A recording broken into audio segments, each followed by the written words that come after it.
सरकारी बस धक्का साइकेल आरोही मृत 13/3/2026 तारीख शुक्रवार संध्या समय खलिकोट थाना अंतर्गत जातीय राजपथ नंबर 16 हरिडामूल छकरे एक यात्रीवाही सरकारी बस धक्का देवा फल जड़े साइकेल आरोही मृत्यु होता जमापड़ी।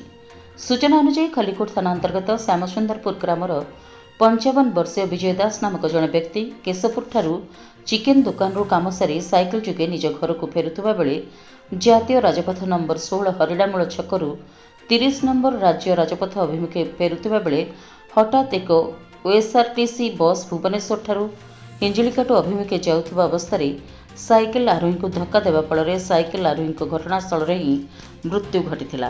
खबर पाई खलिकोट अग्निशम बाहिनी और खलिकोट पुलिस घटनास्थल में पहुंची मृतकों शव जबत कर खलिकोट गोष्ठी स्वास्थ्य केन्द्र में शव व्यवच्छेद निमंते भर्ती करिसेंती। उक्त ओएसआरटीसी बस नंबर OD 13Q1822 बोली जमापड़ी और ड्राइवर घटनास्थल खसी पलैथिबार शुणिबाकु मिली।